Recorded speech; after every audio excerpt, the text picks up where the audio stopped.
Tanya Plonka. Yeah. And as it's quite obvious, we are at good times today. We're going to have a good conversation. I think it'll be really fun. So thanks so much for joining us today, Tanya. We're going to do a little kind of get to know you, a few games, have some fun before we get into your photography. So I'm going to ask a few questions. How are you at trivia?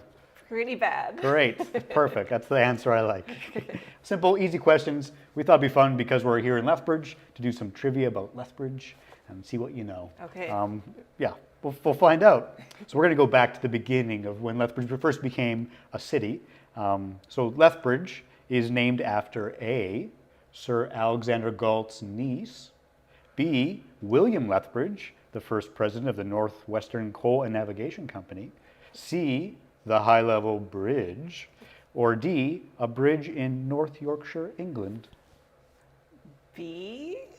William Lethbridge, you're right. Yeah. Yay. Who knew? Now you know. William Lethbridge, that's what it's named after. All right, another question. This is more general. Lethbridge has a motto. It's not on our signs, but it is on the flag. The motto is A, a place to grow. B, bridging communities. C, the Windy City. Or D, gateway to opportunity. Ooh. A? A place to grow? Huh? Yeah, that's actually Tabor. No. Oh, I know. oh. Trick question. They don't have corn in their slogan? No, but I think a place to grow is pretty great for Tabor. Yeah, that's true for corn, right? yeah. Yeah, and to grow a family, maybe. Anyways, we're not in Tabor. It's D, gateway to opportunity. That would have been my second choice. Sure. Yeah. So, adapted in 1907 and still remains today. Who knew? Now you know. Check out the flag. Yeah, just two simple questions, a little bit of trivia. It's fun. So our next game, it's called This or That. And so we'll ask a question out of this hat, like coffee or tea, or dogs or cats. And then you can answer, and then we'll talk about it. And I'll answer too. It's fun. All right, the first one. All right. Ooh, paper or audiobook? Ooh. Paper. So I do everything on the computer, like absolutely everything, but I love paper books.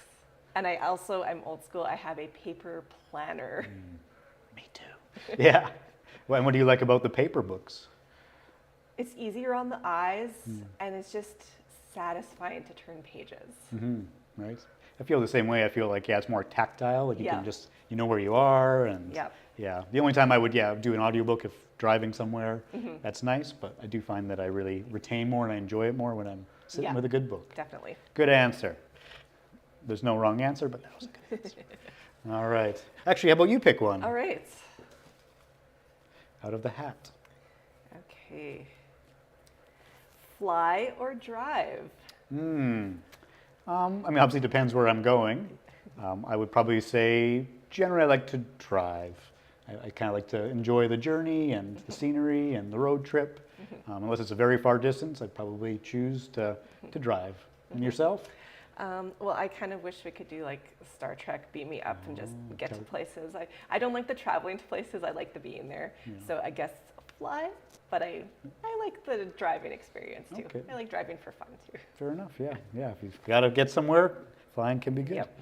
All right, do a couple more and then we'll get to our other game. Here, a good one, I don't know if we have this one yet. Camp or glamp? Glamping is roughing it for me. Yeah? Okay. Yeah. All right. I did do one of those glamping resorts last year, and it was okay. Where was that? Fun. At Castle. Okay. Those new ones where it's like the big dome tent, and it has a bathroom and a kitchen in it. Oh, wow. That's the extent I can do. Okay. Being unplugged for 3 days was very difficult. That was difficult for you, yeah. Nice. And does it have like a wood-burning stove or something? Or? No, but it had a barbecue outside, and then my partner does like roughing it camping. We're complete opposites for that. So he was setting up a fire for us, so we'd roast food on there, and he did all of the cooking and wood gathering, and I just sat there and braved mosquitoes. Just glamped, yeah. Nice. How was the experience for you? Was it fun? It was still fun. Yeah. Nice. I do love hiking and stuff, but I go for the day and then I come back and enjoy my nice warm bed and shower. Fair enough, yeah, nice. I am the opposite. I prefer the backcountry. maybe using a tent. I don't know if it's getting close to nature, but glamping would be fun. I think that'd be a fun thing to try once. Yep. To just relax and have all those amenities. It'd be good. All right, we'll do one more, and then we'll get on to our other game. All right. You can pick it.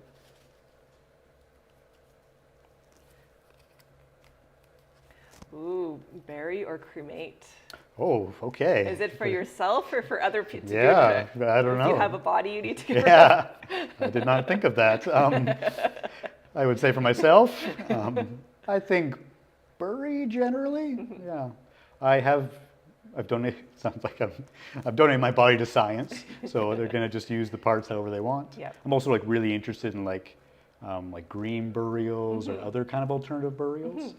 But generally, I would say, yeah, I guess cremate, a little more smaller cat. I wouldn't want like a casket or anything. So that would probably be my preference. Yeah. How about you? Mine's similar. I want to make the least impact I can. So I know we don't have a lot of green options in Lethbridge. I've looked into that when making my will, but I would love to do that thing where they cremate you and you become a tree afterwards. That would be the ideal thing. Right? Oh, those are cool. Yeah, the tree pods. Yeah.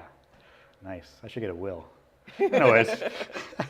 Good, that's the this or that game, ending on a dark note. That's all right.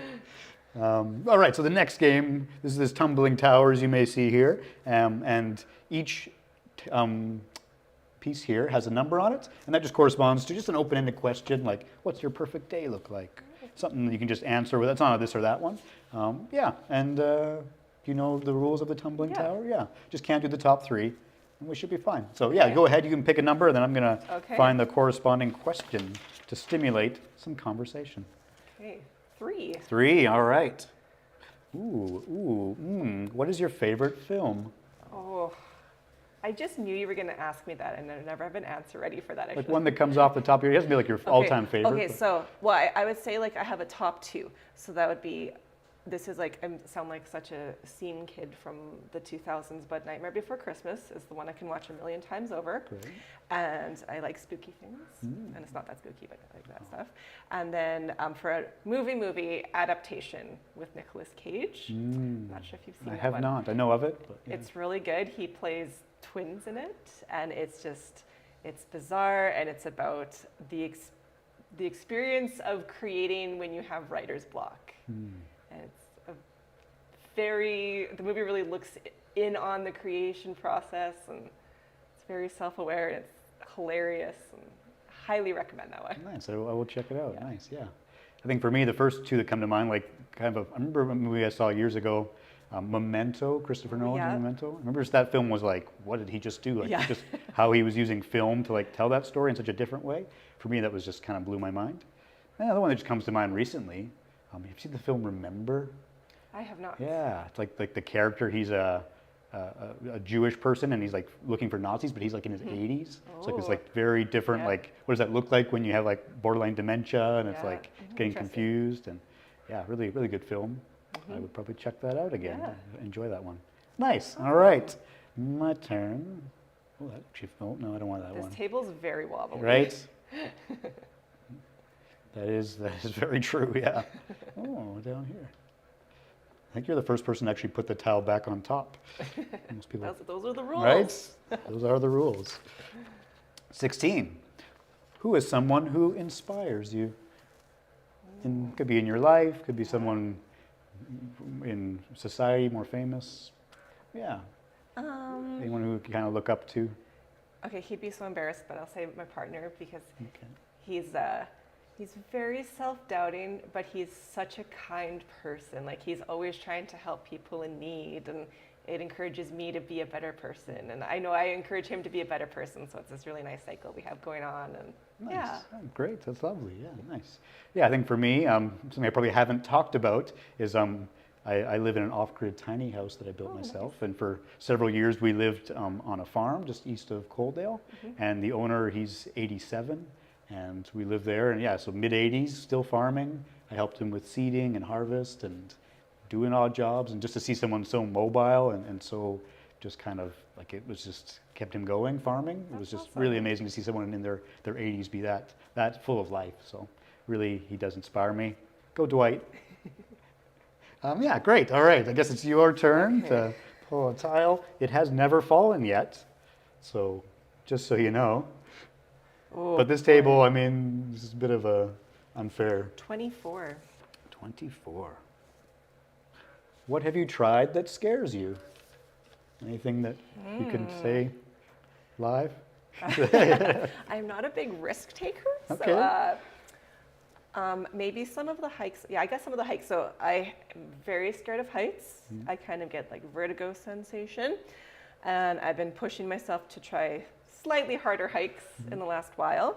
And can't remember the name of the waterfall. There's a waterfall in Waterton. That was the hike to get to it was easy, and then you have to do this scramble on the rocks at the end. And I didn't think I'd be able to do it, and I did it. And for most people, that would still be an easy hike. There were little children on the hike, Yeah. but I was very proud of myself that I made it all the way to the waterfall. So Oh, that's I great. guess that'd be Is one. it Bertha Falls, maybe? No, Cameron Falls? It's off Akamina Parkway. Okay. It's not. I don't believe it's Forum Falls because those are the smaller ones, but it's somewhere out there. Yeah, either Yeah. way, great, that's amazing. Yeah. Yeah, and everyone has different ability levels and Yep. skills, and yeah. What's one thing that I've tried that scares me? I guess the one thing that comes to mind is this is quite a few years ago, since we are at Good Times. I had an opportunity to stand-up comedy, which I'd never done before, but actually it was actually like almost improvised stand-up comedy. It wasn't Oh, yeah. improv, but it was like, just here's a topic and now tell jokes about it just as a stand-up comic. And that was, it was difficult, more difficult than I thought it would be, and it was fun, but yeah, something was definitely, it's very intimidating. I wouldn't be too scared to try that. Yeah, so there you that's go. fair. Yeah. We're warming up, we're on the stage, we're working on it. All right, I guess it's my turn. Whew, feeling the pressure with this table here. Oh, that one feels good. Oh, this table's Oh. This is what's terrifying. All right.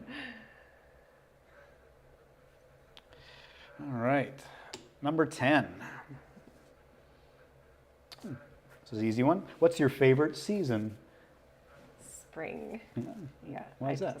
I love when all the blossoms are out. This is the photographer coming out. So it's very pretty to photograph. I love the smell of all the flowers. I love that everything's blooming. It feels like a nice fresh start. The weather's nice. Love it. Great, yeah, it's a great time of year. Yeah. Yeah, I think for me, actually like autumn is my favorite probably. Like I really like summer. Yeah, we spend a lot of time hiking and going out on adventures in summertime, but I think just that transition of like it's been really hot and summery, and then you get those cooler temperatures, you can start wearing sweaters, and although we don't have a lot of it here, the color's changing, and if the leaves stick around, it's very pretty. So yeah, I just love fall and like Thanksgiving and all that stuff. So, all right, I think let's give it another go, another tile. Let's see. If it falls over, well, then it falls over, and we just keep going until Perry gives me the Okay, cue. We're good still. 38. 38. What is a fashion trend you think should come back? Or not? The opposite. Bell bottoms, Yeah. which maybe are back. I don't really follow that stuff, so Okay. I just kind of wear what I want. But I know right now, like really baggy jeans are back, but that's I'm true. a bell bottom person, Yeah. so Okay. that should come back. Great. Total hippies look, yeah. Yeah, yeah. Nice. Yeah. Boy, I'm not really a fashion person. Are beards still cool? Are those still, those should come back if they're not. And follow the men's fashion trends. We're getting rid of that question. All right, I'm gonna give it a go. Oh, that. Oh, goodness. Gee, I wonder what one she'll pick next. 29. Oh, gosh, I forgot this part. I mean, if I'm the one to knock it over, then I think we're okay. 29, is that what I said? Great. Okay, well, maybe. What's a song you could listen to on repeat? Or an artist, maybe. It doesn't have to be a specific Oh, I song. could pick a song. Okay, good. I'm just thinking, I'm blanking on the name of it right now. My favorite song of all time, and I'm blanking on the name. She loves it. This Time Imperfect by A.F.A. Okay, nice. What do you like about that song? It has like just a really great build-up and really emotional. Yeah, it just gives me tingles inside after it's been out for over 20 years, and it still does that for me. Nice. A little nostalgic, maybe? Yeah. Nice. Yeah. The one that comes to mind for me, I have the MP3 player for some reason, and I had some like Xavier Rudd on there. I don't know if you know him, but I just kind of like his vibe. It was like super chill, and yeah, some of the messages in there. Yeah. Listened to that again. I'm like, oh yeah, I remember this from a few years ago. It's not super old, but I like him as an artist. Yeah. Yeah, great. All right. Well, I do not want to tempt this unless. Do you want to try number? I want to try one more. 2? Or whatever. Do whatever you want. Okay. We'll do one more. Let's go for number 2. Sure. Last one. It'll come out. It's fine. Yeah. It's fine. Okay. This is an easy one. What does your perfect day look like? Perfect day. Yeah. Let's do a summer one because that's a nice time of year. Some glamping. Yes. Go ahead. Without the glamping. Stayed in my own bed. Okay. Sorry. Yeah, so I would go out to the Crow's Nest Pass, go paddle boarding for a couple hours, go visit my mom for a little bit, then come back and play video games with my partner while we cuddle our kitties. Oh, that sounds lovely. Yeah, yeah. I think for me, I like to read, so I probably spend maybe the morning reading. Yeah, if there was time, so I would also probably go out to the mountains, maybe in the past, go for a hike or something. And yeah, I often enjoy, after hikes, my partner and I will, because we're tired, like watch a movie or something. So yeah, just watch a movie, and we also have cats, 3 cats. So hang out with the cats. We're in good company. This is good. Yeah, great. Well, thankfully it didn't fall over. That's all the time we have for this segment. This has been the Windy City's Finest on location with Mac and Perry. I'm Mac, he's Perry, and this is...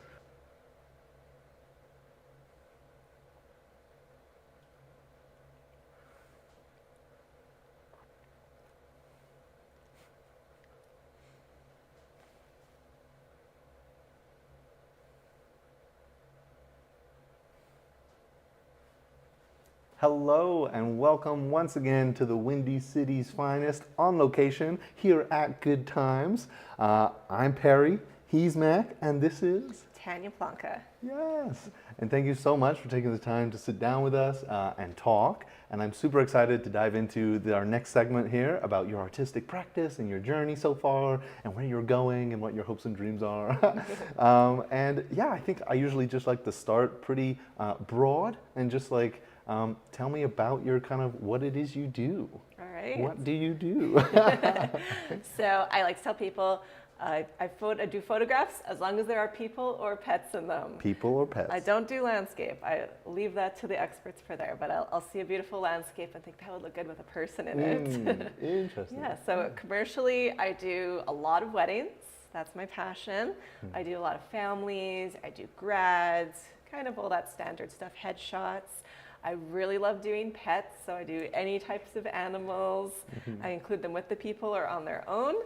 And then for my more personal projects, I like to get into more kind of cosplay and horror and fantasy, just kind of weird, creative things like that.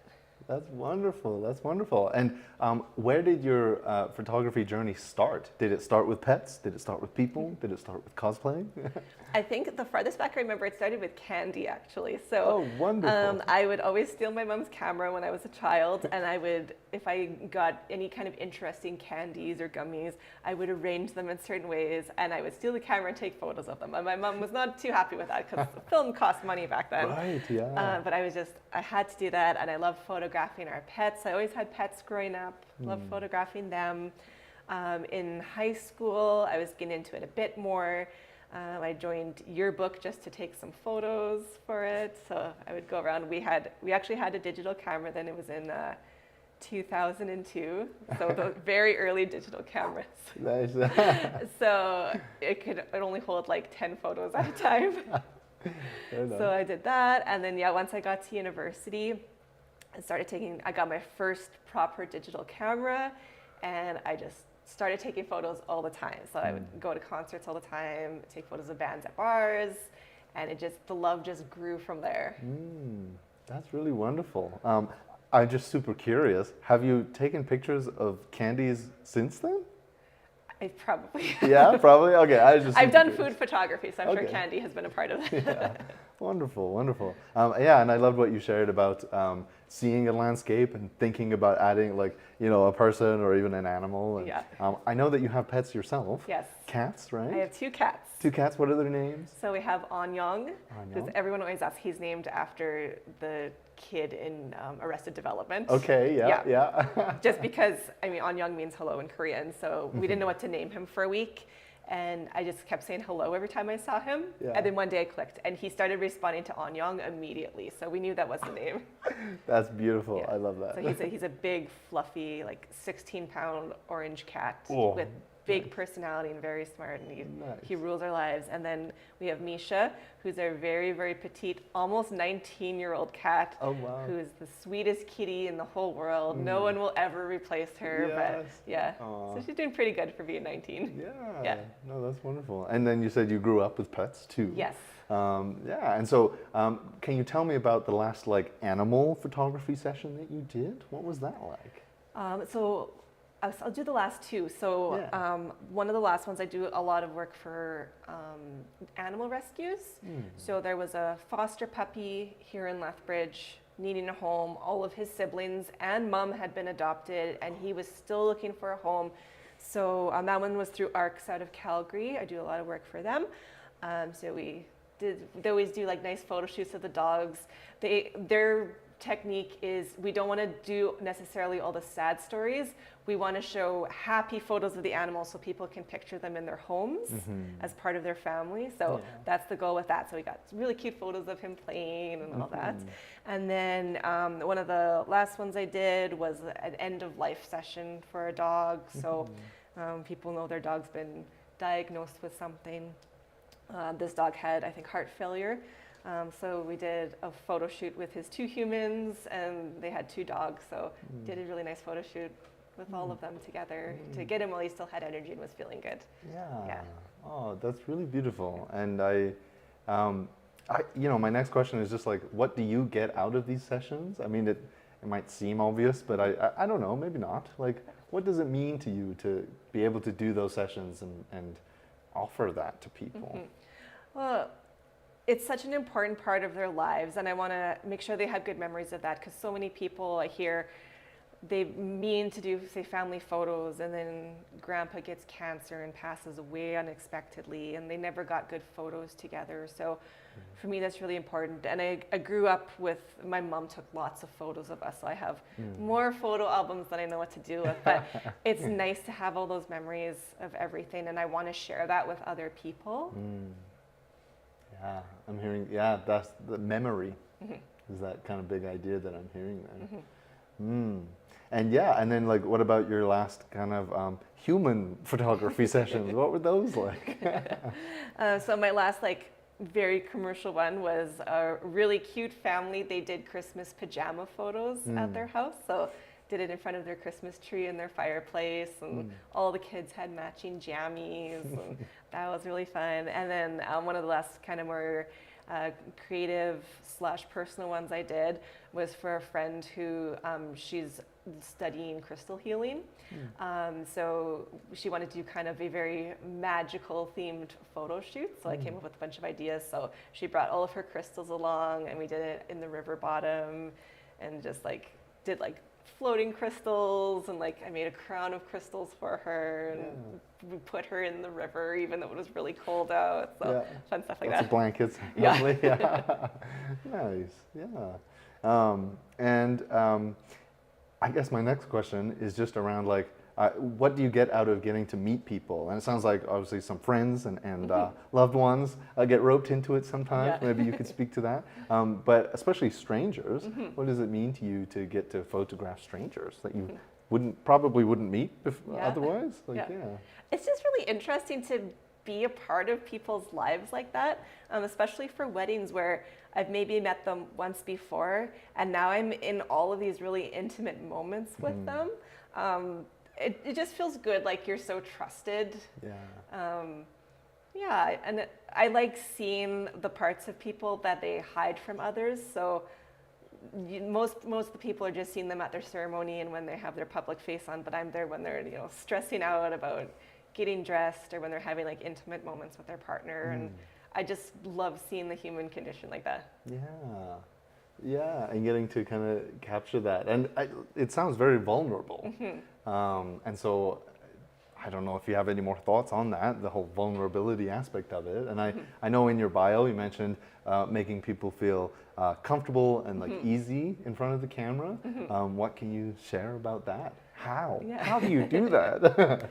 So I think a lot of people, their experience with photos is they've been told like sit there and behave and it's going to take a long time and you can't do anything. But I like to keep things really flowing and feeling natural.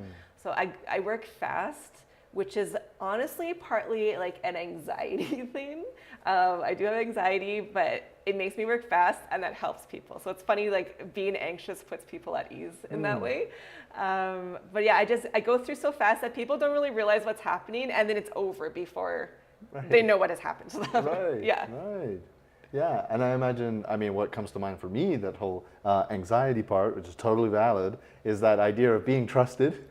There's a certain amount of responsibility that comes with that. But also, yeah, people in these vulnerable states, like, it sounds like you really genuinely want to take care of them and kind of shift their perspective on what it means to have photos taken. So yeah, there's a lot of situations where we will be, you know, fixing a bride's dress that broke in some way, or like my partner will run and grab them water, we'll get umbrellas for them if they're getting heat stroke. Like we just, part of our job is just looking after people. And it's a lot of like the physical contact too, like fixing people's hair for them and their makeup, and they want someone to do that because they want to look good. yeah, and yeah, they don't necessarily have the capacity to do it themselves. Yeah. So that's what you're there for. And it sounds like you're not just taking photos. You're not just clicking the button. No. Like you're doing a whole lot more than that. Was it always like that, or is that something that you've kind of like grown into? I've partly grown into it. It's definitely become more intense, especially like becoming a wedding photographer. I worked at the Sears Portrait Studio when I was going to university, and that was very detail oriented just because that was still on film. So we only were allowed to take 8 photos of each sitting. So like it had to be perfect. Yeah. So I got used to those kind of like micro adjustments for people. But it wasn't as personal because it was like get them in and out in 10 minutes. So once I started doing like more professional photography, to actually spend the time I needed, made that extra connection with the trust. Wonderful. Sorry, I'm just getting caught up in that idea of taking time with people, because I think that is kind of maybe a misconception, is like it has to be fast and you know what I mean, and potentially that bigger business kind of commercial aspect of it, and I just think that's really beautiful that you're able to do that and take that time with people, and I'm sure it probably means a lot to people. And I guess my next question there would be, what has been the reactions to your photos when they finally get them? Oh, people are like always so happy. I've been really lucky. I've had like such positive feedback to my work. There's always going to be like a few complaints, but I'm surprised how few I've gotten. Right. I think just because people have had that good experience, and that just makes you feel better about your photos. Whereas, if you had a bad experience having your photo taken, you're just going to go into it negatively, like, oh, these didn't turn out, and that's what you're going to assume. But people like even surprised if they have kids or animals misbehaving, and they're like, how did you get all these happy photos That of my millisecond. kids? Yeah. And like I do a lot of photos where if a baby's crying, you can time it so they look like they're laughing. So I'm really good at that. Tricks of the trade. So some people are like really surprised at how the photos turned out, and and I'll have people who I've never photographed who have seen my work, and they even sing my praises and refer me out. So it's been really great. Yeah. And what does that mean to you to like get a referral that way? Oh, it means so much. Almost 50% of my business is word of mouth. So that's them helping support my career. Like it really means a lot. Yeah, absolutely. And I'm going back a little bit to this idea of the responsibility and taking care of people. Is that something you kind of do in your everyday life? Like, is that just a natural thing for you? Not at all. Is it something you've had to work at? Yeah, it's something I've had to work at. Like, I am definitely not a caregiver personality. I'm very much like, this is my world. I look after my cats. I was just about to say, yeah.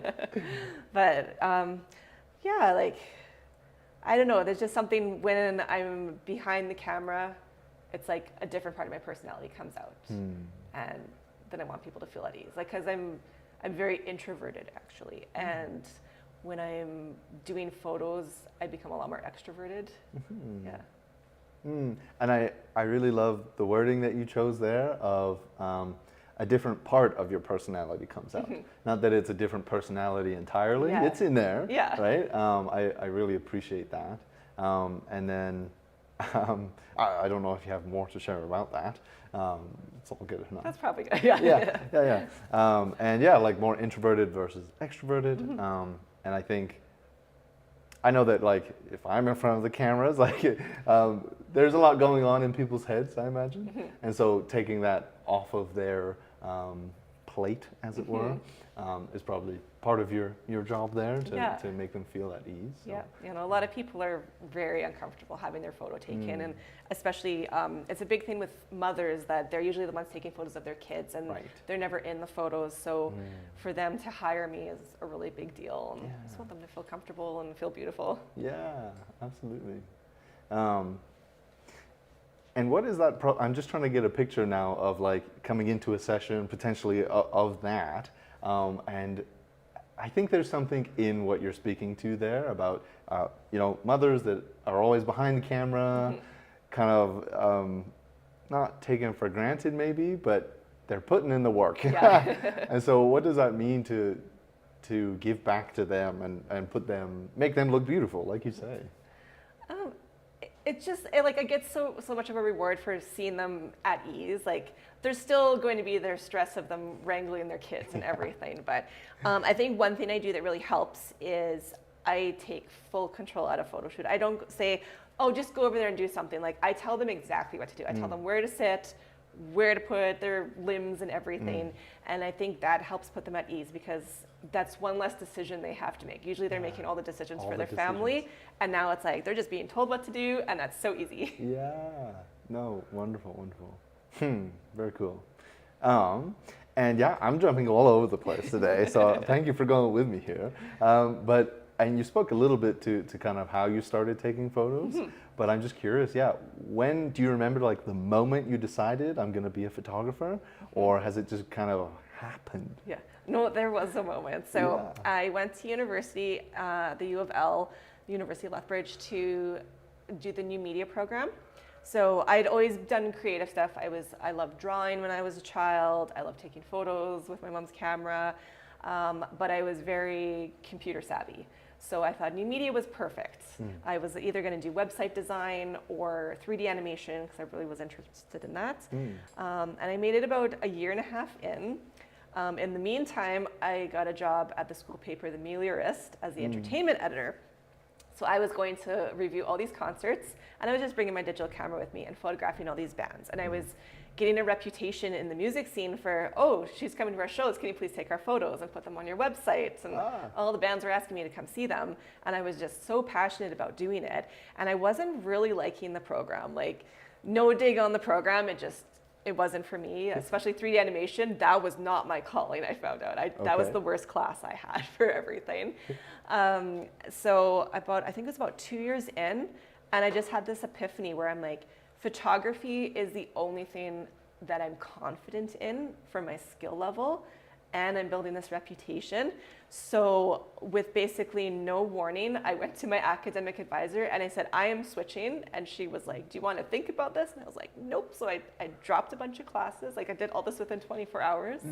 I dropped a bunch of my new media classes, and I just switched into multidisciplinary. I had already figured out I could kind of keep my degree going without losing anything. And I took every photography class the university had, which was very minimal back then. But I did, I made an independent study with one of the photography professors and just did studio classes so I could work on that. And I didn't lose any of my credits, and it worked out good. And it felt natural. I started getting hired by friends to take photos for very cheap back then. But yeah. Wow, that's really beautiful. Just kind of that natural progression, but it sounds like you had to make the decision. Didn't kind of just fall in your lap. Like it sounds like you went and got it.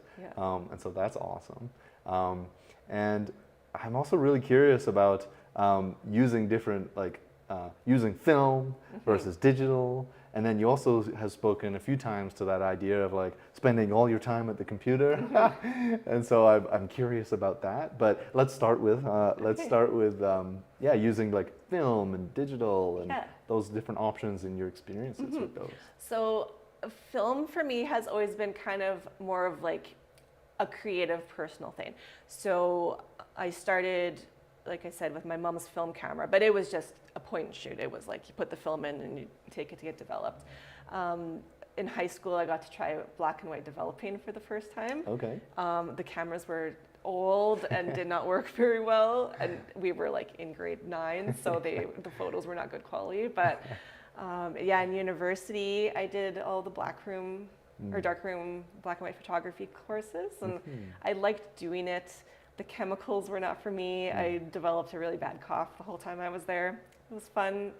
I found it very meditative to develop photography, but the developing part was not doing well for me physically. But everything I was doing commercially, like bands and everything, I loved doing digital. Like I loved the color quality better, mostly because I was doing black and white when it was film. The university didn't have a color developing lab at the time. So it was like send it to London Drugs and hope for the best if you did color. So I like doing color on digital better. And I'm definitely a color photographer. I love bright colors and vivid colors. So digital's been the way I've done it. I love spending time on the computer. Even though I quit new media, I was really into web design for a long time. My last website design is the first time I didn't do my website myself. So that was a big step to take, but I'm on the computer all the time, so editing online or on computer makes sense to me. But I still have my film camera, and I'll still do some rolls for fun if I get a friend to model for me. I love that you're saying sounds like film is for that more creative personal thing. What can you tell me about that process? What are the distinctions between the kind of commercial work you do and that work? I know you mentioned cosplay and more fun, explorative stuff. What more can you tell me about that?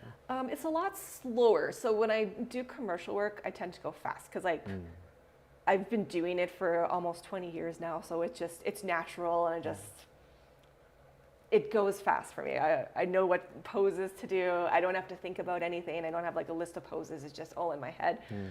So it goes really fast. But then when I'm getting into the creative stuff, if it's like some character we've created, like some horror monster or something, then I'm like trying to tell the story as I go. And I'll do a bit of planning beforehand, but I kind of need it to unfold in front of me. And I just kind of experiment with weird angles and stuff more.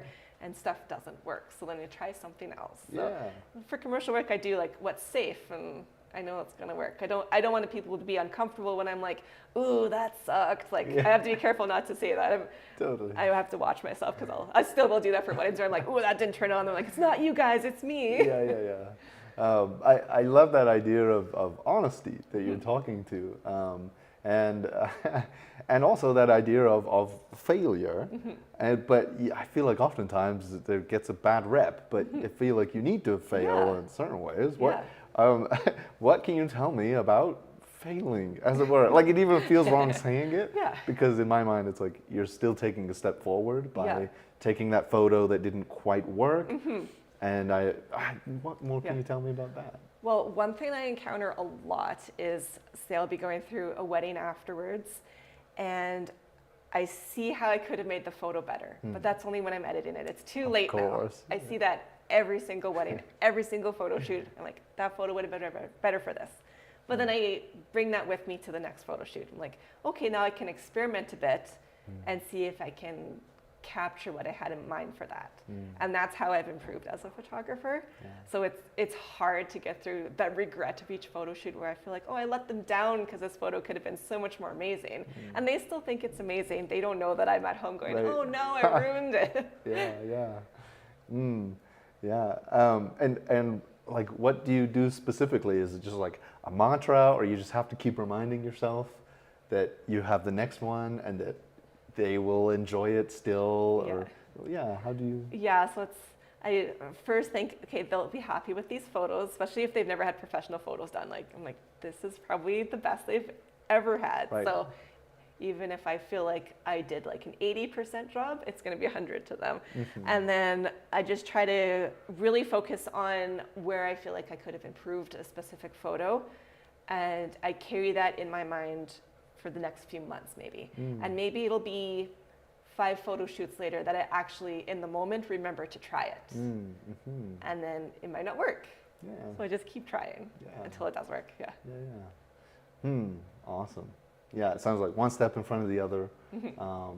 And also I'm getting that idea of like incubating. So not necessarily like walking into something being like constantly thinking about it, but taking the time to let it sit and then potentially forgetting about it a little bit. And then it will click when it's supposed to, is what I think I'm hearing. Yeah. So, and then, back to the, I'm jumping all over the place, but back to the creative kind of sessions and kind of slowing down a bit with those.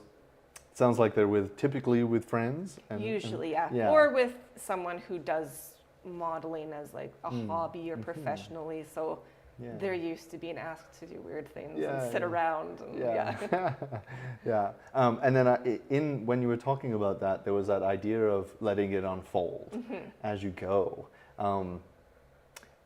What can you tell me about that? Because I feel like, there's this idea of having a structured plan and like this and that and this, and especially with commercial work, it sounds like you have your poses and you know what works, and so it's just going through that with people.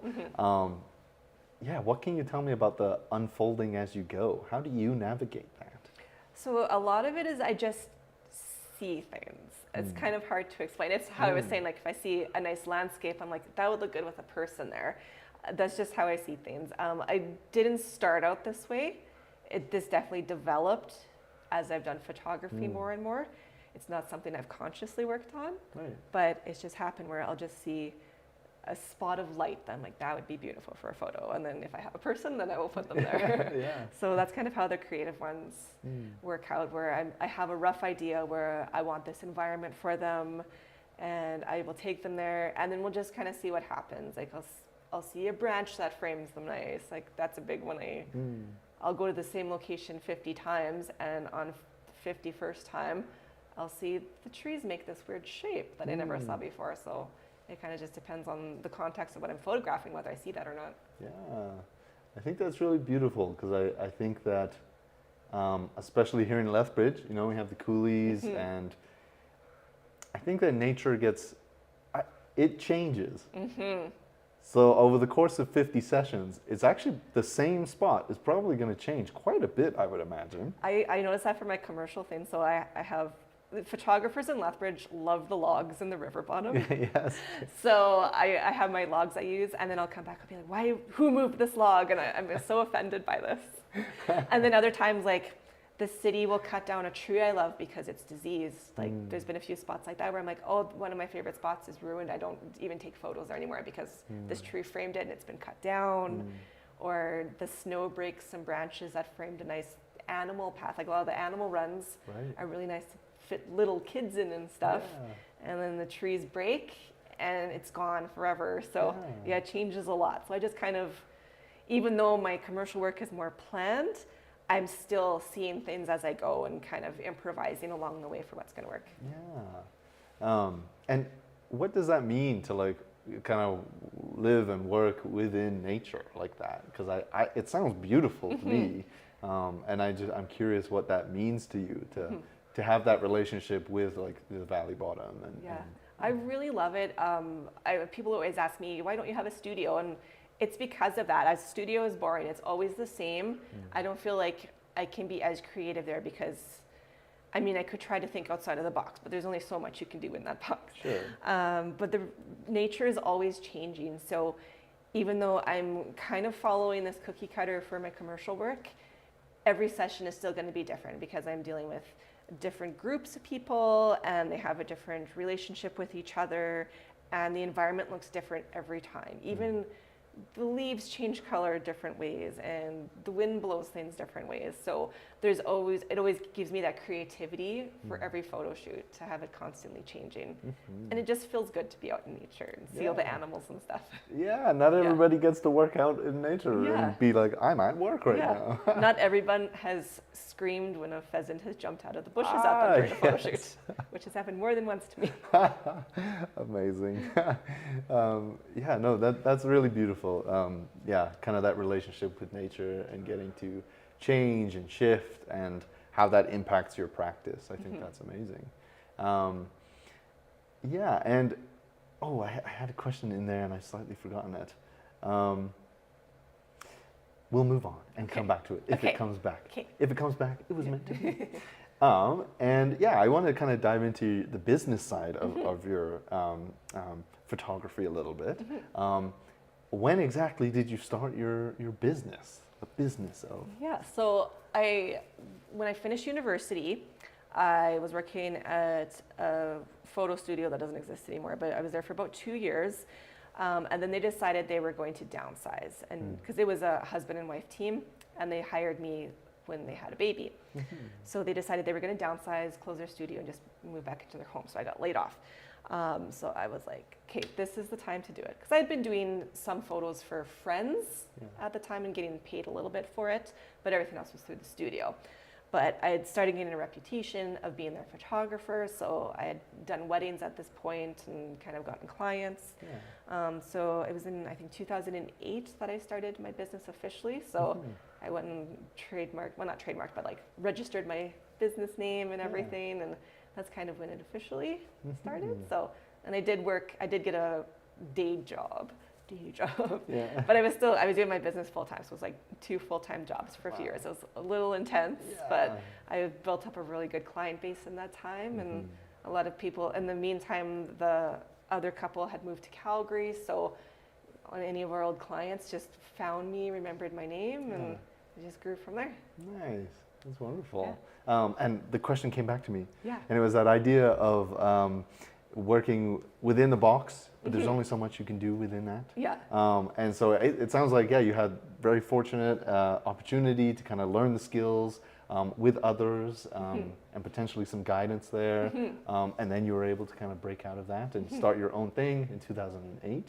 So that's wonderful. And really broad strokes, how has that journey been for you? In terms of, starting your business in 2008. It was good. Most of my learning I've done has been just by doing things. So like, even though I did photography in university, I didn't learn a lot there. I learned like basics. But it was working with people and doing weddings and families, and because before I'd been doing mostly bands and friends and stuff. So I got into more of the family portrait side of things once I got out of university, and that was like a really steep learning curve, but just being thrown into it, just exposure to it helped me learn, and that's kind of been my process the whole time. I've taken like some courses and stuff throughout the years, but it's the experience that's made the biggest difference. Hands-on experience is what I'm hearing. So, beautiful. And like one of the questions we try to ask everybody is, how has your artistic practice changed you as a person? I don't think it has changed me a lot, just because I said I was always wanting to take photos, and I was always seeing things for photos. Even when I was younger and we'd go on family vacations, I was in charge of making our photo albums afterwards, because I was just so into it. So I would organize all the photos and what order they went in and everything.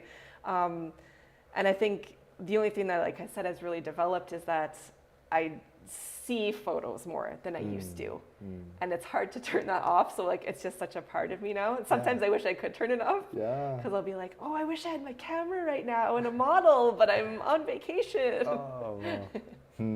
Interesting. I think that's beautiful that it hasn't necessarily changed you, but it sounds like it's maybe amplified you. And that's awesome. And I mean, not everybody can say that they can't switch off that thing that they love doing. So I think that's amazing. So. I know. I would do this if I wasn't getting paid for it. That's the biggest thing. Oh, amazing. Usually at weddings, my partner has to be like, our time is over with them. You need to stop. And I'm like, one more. more. Like, One more. he's like, they're tired. Like, they're done. I'm done. Everyone's done except you. You need to stop. Oh, wow. Well, I'm glad that you found that counterpart, that counterweight, to, yeah, make sure you're using your time and energy Yeah. effectively. So that's wonderful. I think that is all the time we have for this segment. Okay. So thank you so much for your insight and your experience and just sharing. Yeah, this has been the Windy City's Finest on location here at Good Times. I'm Perry. He's Mac.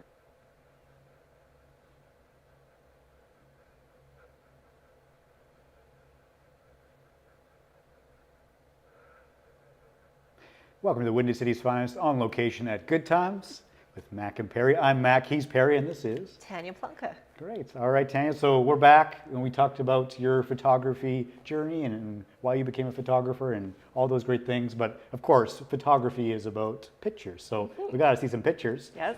Yeah. So we're going to go through some of your work, and I'm very curious about this first image that you've brought up. So tell me about this photo shoot. All right. So whenever anyone asks me what is the most odd or unusual or memorable thing I've photographed, I always bring up this wedding. So this wedding was done on Halloween at their friend's farm, very goth wedding, and the bride arrived in a coffin carried by the groomsmen. So I have a few from the series. So she was a little scared going in. I was there photographing her going in, but they closed her in there, tipped it up right, and then her dad pulled her out of the coffin for her to come down the aisle. Okay. So then we did some photos in the coffin at the end. So it was basically, they did a sunset ceremony. So when we went to portraits, it was pitch black outside at a farm. So there's literally no light. My partner was shining a flashlight on them so I could focus my camera. And it was fun. It was freezing cold because of course it was Halloween in southern Alberta. But we used lights and made it work, and it was so fun and unusual. That is a good way to describe it. Yeah, I love it. I love the creativity of it and how different it is, Yeah. and I think that's really interesting because like so many times people think of a white wedding and it's very conventional, and this seems very unique and personal Yeah. for sure. Let's go back to that very first photo, maybe. I kind of want to talk about the photos themselves a little bit. Yeah, I love what's going on here with like you have like the farm equipment in the background, and then you have the people in their goth look. I guess one thing that comes to mind is like, so do you know these people? Do they approach you and say, hey, I want you to do this photo shoot? So her bridesmaid, I had photographed her and her sisters before. I actually do taiko drumming with her mom. Okay. So it was kind of a distant family connection there. But yeah, part of it was she found me through her friend and liked my style, and yeah. Oh, great, yeah. Oh, neat. Can you tell me more about this photo specifically? The framing of it or things that kind of you like about it? Yeah, so this one, I'm actually not sure if I took this or my partner took this one. I've trained him so well that after a while I can't tell who took each photo. But yeah, we set up in different spots during the ceremony. This was probably mine. I usually stand kind of at the front and get everyone coming down. So usually this is a very standard photo of the bride just walking with her dad, framed by the guests in the aisle, and it was different this time. Yeah. I guess did that change because normally like you have like the bride, you can see her coming down the aisle. That kind of changes kind of. Yeah, so usually I'm looking for the emotion of when people start crying and stuff, but this was more making sure the guys didn't drop her. Yeah, for sure. Yeah, a different kind of crying. Yeah. Let's see that next photo that you showed. Yeah. Okay. So they've got the coffin there. Yeah. Oh, that's really interesting. Yeah. Did that mean is that different? Like again, I'm thinking about the photography of it. Like again, there's like a lot of like white and there's a lot of black in this. Did that kind of change how you took the photos? Or No, because usually like most of the guys are wearing black hat weddings anyhow, so we're just used to doing that. It's honestly easier with the bride in black as well because they're really trying to balance between the white and the black. Okay. But yeah, the challenge here is definitely that it was getting towards sunset. It was windy, it was cold, so I'm like trying to do this wearing gloves, and the guests were cold. You can't really see in this shot, but a lot of the guests had blankets on them, so it was very tough conditions. Yeah. No, that's so interesting. I love it. And maybe we'll see that. I think it was the last or second last photo. Or oh, that's nice too. Yeah. Yeah, the bride So and the dad. the standard photo of the dad walking his daughter down the aisle. Right. Totally Yeah. normal. Totally normal. Yeah. And yeah, I love how different this is with the bride and the groom in the coffin. Yeah. Yeah, and like you said, there's some lighting challenges Yeah, there. so I had my partner just, I can't remember what direction he was for me, but just kind of off screen, holding the flash, because in the wind it blows over in Lethbridge. He's my voice activated light stand, we call him, so he just usually holds the light for me so it doesn't get damaged. Yeah, and while he's also holding a flashlight here so I could focus on them, so he definitely had his hands full. Yeah. Did that change, like maybe like I'm thinking like a conventional wedding where, yeah, you have the bride and the groom walking through the mountains or whatever. Did that kind of change where they're just in the coffin? Maybe how you approach that? Yeah, it's a lot more posing. It was very difficult to get them both in there together at like flattering angles and everything. Laying down is not a flattering angle, so it took a bit of work to get the right position here. Interesting, yeah. No, that's great. And there was one more. It had some color in it, which I liked. Yeah. Yeah, so this one, because even though everything's black, they did have red as a wedding color. So I had a gelled flash behind them on the tree, just kind of on the ground so it wouldn't blow over. And then my partner is off to my right holding the flashlight on them as well as the main flash. So it's a strobe, it's not continuous light, so I basically don't see how it turns out until the photo gets taken. And it took a lot of tries. It was hard to get them in focus because of how dark it was, but they were really good at just holding still and getting through the wind. Yeah, great. And then he's holding the candlesticks there. Did they brought that, I assume? Yeah. I just love how it really has a feeling about it too, right? Yeah. The red and the darkness and really goes along with their very unique style. Yeah. I love that. That's such a thing. I would have never expected that of a wedding photo shoot. That's great. Yeah. Let's see another photo shoot that you did. Right. We don't know what's coming. It'll be Lots a of surprises, surprises. right? So this was kind of a combination commercial friend creative photo shoot. So I had a friend who was getting divorced and she wanted to destroy her dress. Her suggestion was she wanted to burn it. And I said, let's have some fun with it first. So she let me kind of run with whatever ideas I wanted as long as we were allowed to burn it in the end. That was her one stipulation. So I said it would be funny if we had the dress get more and more destroyed as the day went on. So she's actually a dog trainer. So we got one of her clients' dogs. This was very difficult. The dog was very well behaved, did not want to grab the dress and rip it. So she tied a knot and put treats in the knot. So the dog would rip it. And then I had photoshopped some seagulls in attacking her and ripping it a bit more. And then she took scissors to it. So we were quite a sight. There weren't a lot of people. We went to Park Lake for this portion. And there weren't a lot of people, but the people who saw us were like, what is going on here? So she really went with it. And And then at the end, we made a fire and she burned it. And we did photos of that. So it was a very cathartic experience for her. So this is one of the things where I feel really honored being a part of these because it was very emotional. Like during the fire, a few times she had to like take a pause and kind of collect her emotions. But it was so meaningful to see her take this step in her life like that. No, that's great that you could help her with that. And I find that so interesting because I feel like so many times maybe people don't want to talk about a breakup or a loss or things like that, and they maybe don't have ways to grieve or to move on. And so this is a very clearly very unique way to do that. I like to say I love photographing love, but I can photograph not love too. And I think it's just personally I feel like it's so much more interesting. Again, I'm going back to that, like you say generic wedding photos, but it seems like the happiest day of your life, and obviously this is wonderful, but maybe people like you talked about with Perry, like seeing those moments of people like not kind of on display, kind of like beforehand, they're emotional. I feel like those are those interesting moments to capture. Maybe when people are these very formal occasions, posing more or something. So I feel like this is just very personal and really is unique as well. Absolutely. So like we talked about that vulnerability earlier, and like this is a very good example of that.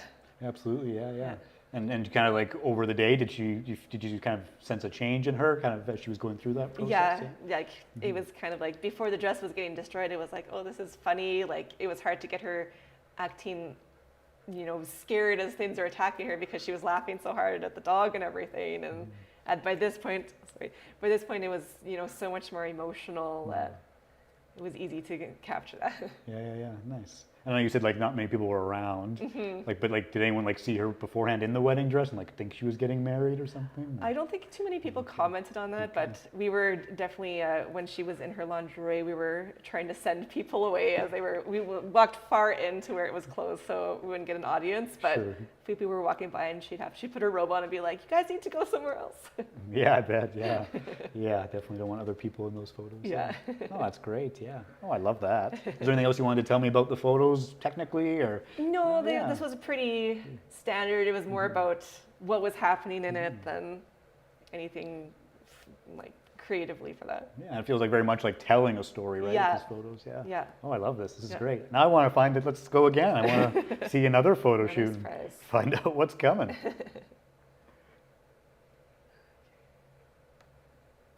The next two are silly. Great. Love it.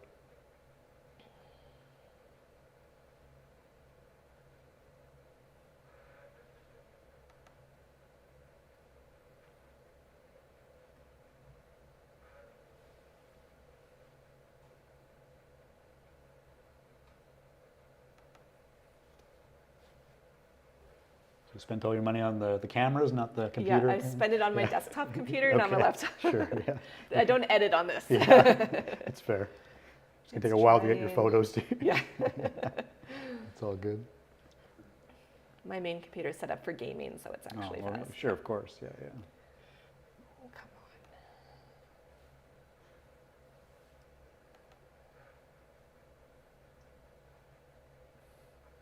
Hopefully you can edit this part out. Right. And now it's opened 5 times. because I Great. kept clicking on Very it. close.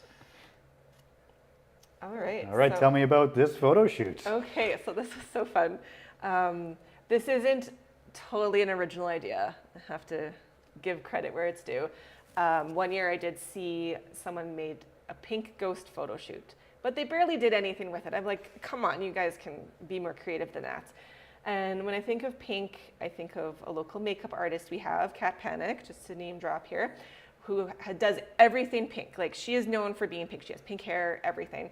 So I asked her if she would like to model for me, and she graciously said yes. So all the props belong to her. I brought the pink sheet, and she basically sourced all of her pink Halloween stuff. So we did Pink Ghost Has a Fun Fall Day. And it was so hard. It's good that her face wasn't showing, because we were laughing through this whole thing. I could barely take the photos. So what's going on? So she's- in here, this is her backyard. So she has a pink fence, and she has one of those Home Depot giant skeletons, but she's painted it pink. And we have pink pumpkins and all kinds of stuff. So here she's just chilling. This was kind of like one of our setup shots to kind of get in the flow of things, get into character and everything.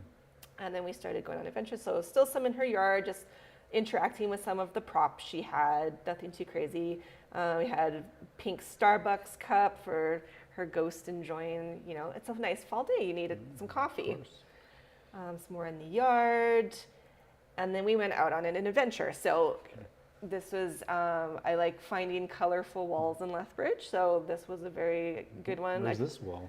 This is at Purple Carrot. Oh, yeah. Yes, Yeah, yeah. it now has rabbits on it with a really beautiful mural.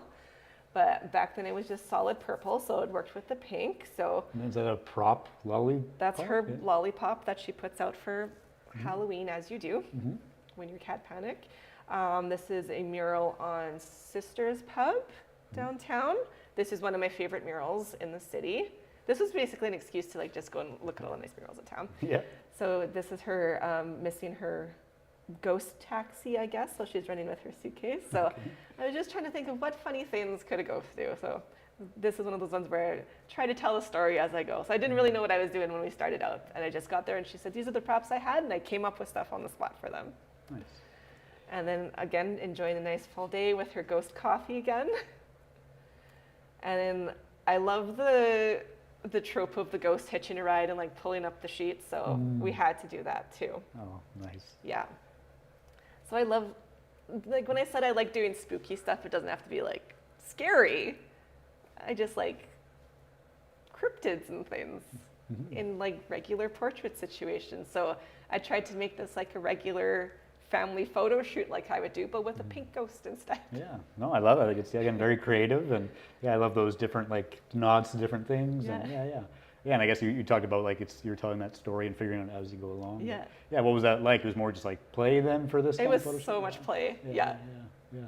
Oh, I think that's super fun. I love it. Yeah. It just felt like two kids just doing stupid stuff around and ending up with fun photos. Yeah, nice. Oh, that's great. And not that it matters, but like, did this like go anywhere? Did you do anything with this, or? We just shared it online and like, yeah. Well, that's great too. We both yeah. use it for our Halloween marketing and Sure, yeah. Yeah. I think just how different it is, and maybe again go back to like the conventional side of things of like, yeah, what people might think of like, hey, we want to do family photos Yeah. and in the fall, well, let's have a pumpkin there, good, done. Yeah. Next, like, do you ever kind of like bring that into your other like more, we'll say, serious photo shoots of like, Yeah. hey, do you want to play around with this? So yeah, this was like a really good marketing tool for me. That same year, I had another family bring sheets to be ghosts during, so they did a regular photo shoot, and then at the end they were ghosts. And this last year, I had a couple with their two dogs, and they did their dogs as ghosts at the end, and they did the pumpkin heads for themselves. So I like just showing that I do this, and it encourages people like, oh, we like that kind of stuff. We can include that in our regular photo shoot. Yeah, no, yeah, I love that because it makes people think of something else and Yeah. shows your skills as well. Yeah. Yeah, I think we've got time for like one more. If you want All to right, show me yes. one so more. the photo next shoot. one is my COVID project. Oh, So when we had love that word. we weren't allowed to go anywhere, so you got to do stuff at home. So this is if I am stuck in the box in a studio, this is what I came up with. So I set up a gray background in my living room because I don't have a studio, and for an entire month, I would gather items of a specific color and do a photo shoot with them. Okay. So these are all self-portraits, which is self-portraits are a beast unto their own. They are so hard to do, Why is that? so hard to focus on yourself. Because I wanted them to be true self-portraits. I didn't want, my partner pressing the shutter. I wanted to be that I took them. Okay. So for all my setups, I had my chair and I had a mirror opposite me so I could see my pose. And then I have an app on my phone that triggers my camera. So it used to be just a remote that you would do, but now there's a whole app, so it's a little more involved. So I would take the photo, hide the phone under my butt, and do my pose really quick. Okay. So there was a lot of trial and error there. A lot of times my camera couldn't find where I was to focus on me, so a lot of frustration, but everything worked out in the end. So I did every color and gathered everything I have that would fit within each color and came up with creative ways to use those items in a photo. So first up we have Got a black. guitar here Yeah. and some other things. I have, I like pointing out weird things I have. So I have a Sega Game Gear, like original that I had as a child. I keep a lot of my old stuff. Okay. A lot of toys and stuff. And yeah, for this one I used the hair dryer. I thought it'd be interesting to have some action with the hair blowing. For the blue one, we have Sonic. I don't know if we're allowed to say Sonic on the show. Sure. We just can't recommend. So, yeah. That's great. Yeah. That really brings out your gaming side. Yeah. And then I also, I do dance as a hobby, so I have a lot of wild dance costumes. So those really help dress me for this photo shoot. The green one, so the pickle costume belongs to my partner, who does, every year he does a fundraiser called the Pickle Challenge. He's a streamer. So he hates eating pickles, and people pay him to eat pickles to raise money for Doctors Without Borders. Oh. So that's his thing. Great. So I borrowed his pickle costume for this. It's very important use of it. Yeah. That's your grabber there. My grabber, Yeah. my plant that I managed to keep alive, records, like cat toys, anything goes. I love it. My favorite one is orange because I have an orange cat. So he had to be, he hated this. Yeah. We have a lot of outtakes of him like hissing at me and all that. This was the only one that my partner took. I tried to take some with self-timer and they weren't quite in focus. So this is the one that's not truly a self-portrait. Someone else pressed the button, but You didn't have to tell us that. We wouldn't know. And yeah, it makes sense, dealing even with your own animal, Yeah. dealing with the animal. yeah, he likes to do what he wants to do. So Yeah. yeah, I have like an extension cord, like really anything went. I would just scour our house every time I did one of these. Each one took days to set up. Yeah. I have a lot of pink stuff, so this one was pretty easy to pull off. I even like included candy, which we won't recommend in there. I won't name the brand. Sure. I have a purple bicycle, so I was dragging my bike out of the shed and into our living room for doing this. I had a purple wig even. I even like my makeup matched the colors. Like I went full out with these. I was buying fruit, like I have pomegranate here. I did a few poses with each color. So like even the pink one, I'm holding a dragon fruit. So Great. I went all out. Yeah, absolutely. The white one, the pouring milk was my partner's idea. I thought that was really brilliant. And I didn't spill any. Good job, yeah. Well, yeah. The bears. Oh, man. Yeah. Feel free to take another second with the photos. Yeah. Yeah. And what is this theme, if you had to say, So, other than just yellow? Yeah.